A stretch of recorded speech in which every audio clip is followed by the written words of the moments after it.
The breakthrough happens by conditioning your mind every day, by feeding it a role model or a story. It's putting yourself in a peak state where you follow through by getting physically strong. It's creating a little ritual of doing a little bit each day, and then you get momentum. But the most important thing of all is what we started out with. Why? Absolutely. Why is it a must for you? It doesn't have to be you're against the wall, but it has to be something you're hungry for, because the only difference in people is hunger. And if you're not hungry, get around people that are hungry and something will hit you. You watch a conversation, you get around people that are doing better, and all of a sudden you start going, my life sucks. I remember I went to a guy in LA. He's one of the most multi-billionaire guys, I'll never forget. And I lived in the Del Mar Castle, and I was really proud. That was like the symbol of me having taken myself from being poor to providing for my family this great place. It's built from castles in Europe overlooking the ocean, not far from you. And I went to this guy's house. He's a billionaire. He took me down to his wine cellar. I don't even drink wine. Went through this whole thing. At the end of the night, I was depressed. I lived in the Del Mar tenement, as far as I was concerned. I really was. I was like, I live in a crappy place, and all my standards changed. All of a sudden, I wasn't willing to settle for living that. All of a sudden, my back was to the wall in a different way, because as a man, I knew I was capable of more. So people can change their standard by getting around where it's better. People can change their standard by getting associated with what's true, like the bills they got to solve, the problems they got to do it, or they can do it because they're excited because it's something new they want to take on. Everyone's different, but they got to find the why, and they got to come up with some daily rituals to get them going, and just do a step at a time. That's where you get momentum. Got a sort of 5-point plan that anyone can follow to get over stress and trauma in their lives. Talk me through it. Well, I think, first of all, I want to make one thing clear. The quality of your life is the quality of where you live emotionally. Like, we all have a home. Angry people find a way to get angry, even if their life doesn't have anything to be angry about. We can always find it. Sad people find a way to be sad. Caring people find a way to care for other people. So one thing you got to identify is, where are you living? What's your home? What's your habit? And then the way to change it is, when I was homeless, literally on my own, just getting started, I didn't have the internet, but I decided I had to go to a library and I had to feed my mind. And I always tell people the first stage is, weeds grow automatically. One of my teachers taught me, he said, every day stand guard at the door of your mind and feed it something good. Because if your worst enemy puts sugar in your coffee here, you're fine. If your best friend by accident trying to help you puts some strychnine, you're dead. So if you feed your mind every day, 30 minutes a day of reading something, hearing something. Second, you got to strengthen your body. And the reason, Pierce, is fear is physical, right? So is stagnation, so is numbness, so is sadness, so is rage. And when you go in and change your body by an intense workout or a run or even an intense walk, and the blood's flowing through you, science has shown it instantly changes your biochemistry. And now your mind and body are working together. Third thing all these people did in common, if you watch, they found a mission bigger than themselves. Yeah. Something that they want to aspire to that was worth more than their pain. And then the fourth thing is, you got to find a role model. You heard it with Nick. Almost everybody finds a role model that makes it real. I was with Warren Buffett and with Sarah Blakely, the youngest billionaire. We did this round table about the future. And when you listen to this woman, and when women meet her, they don't just love Spanx, her product that made her a billionaire. They love this woman because she's a role model of what's possible. Yeah. When you get a role model, it becomes real to you if you get a plan, you get a goal plan, and you take massive action. And the last step, number 5, there's always somebody worse off than you are. I don't care what you've done. So if you can go help somebody worse off, it puts your life in perspective, and it also reminds you life's not about me, it's about we. I always tell people, the secret to a great life, the secret to living is giving. And when you realize there's something in you still to give, even if you lost your legs, even if you've been through a horrific financial situation, your life can improve, but more importantly, you'll have a meaningful life because your life will contribute to other people. You think about the first thing that determines whether you can do something or not, and I put that in this first box at the top here on the left side. It's potential. Like, what's the potential of a human being? Like, when you guys started, you proved something no one had done in history. You ran the 4-minute mile, right? For golly knows how many centuries, they're trying to run a 4-minute mile. Roger Bannister does it. How did he do it? Do you remember?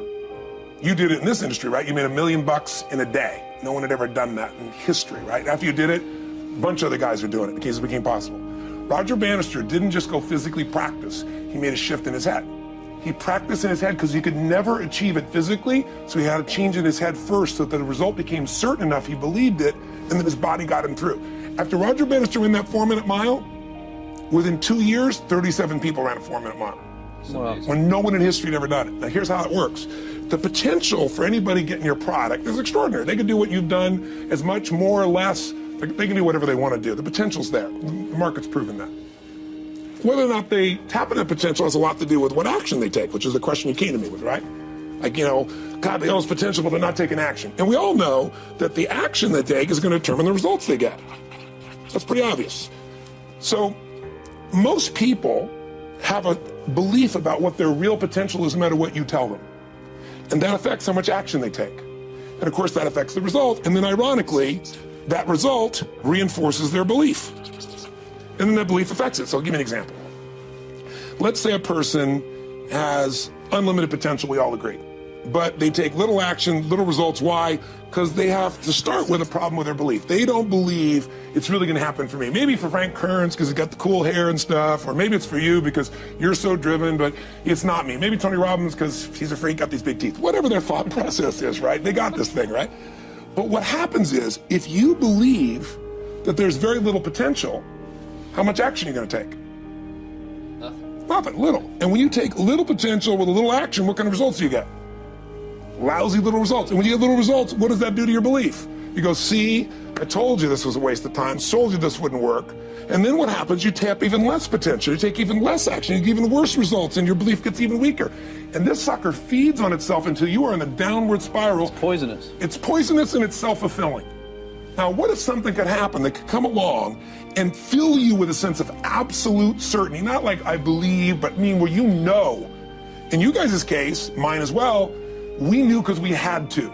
Because we burned the boats. There was no other option. We had to find a way. We weren't going to live that way. We all did it in different ways and for different reasons, but in essence, that was it. If you get yourself in a state of certainty that this is going to work, I'm going to find the way, and if this doesn't work, I will make the way, then you tap a lot more potential.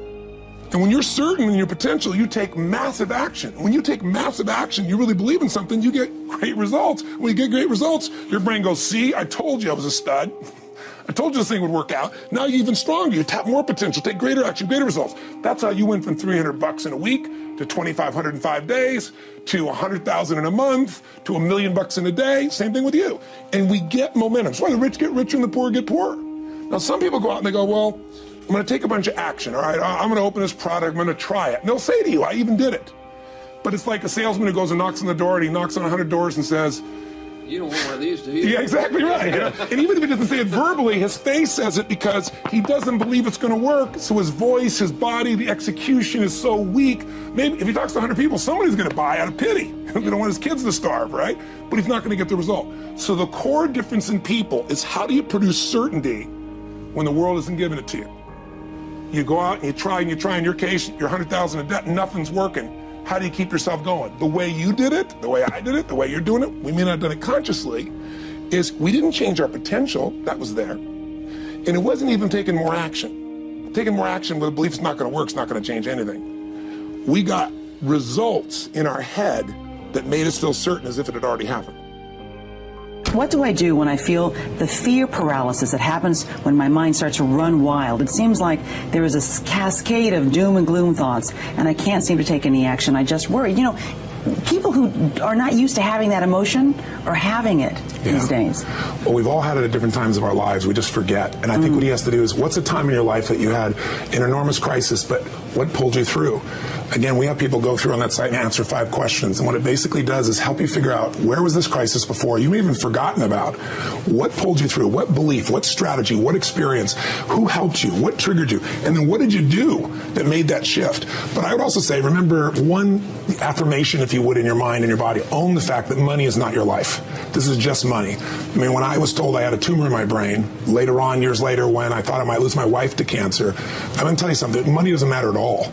But when we get focused on what matters most, we're there. So I mentioned earlier, getting physical is really important because fear is a physical thing. So if you sit around and think about it, not just exercise, going for an intense run, lifting weights, something that pumps the blood and oxygen through you, because when you do that, your entire psychology changes. You see the world through a different place. So I'd say it's contrast of other people's great stories, model the best that's in you. When have you been through these things before? You've been resilient if you're honest with yourself, and get totally physical and make that a ritual for you. And then you'll start to look for role models of how to turn things around. Can I add one? Yes, please. Hug people. Oh, I love that. Well, come here. Come here. Hug people. And just, you know, and embrace embrace human beings who are all around you and make sure that you're a good friend so that they can be a good friend to you, and you'll feel better. I think the most important thing you do is get outside yourself. If you go out to try to help somebody else, we have a basket brigade, and we feed 3 million people a year at Thanksgiving from all over the world. It's because somebody fed my family.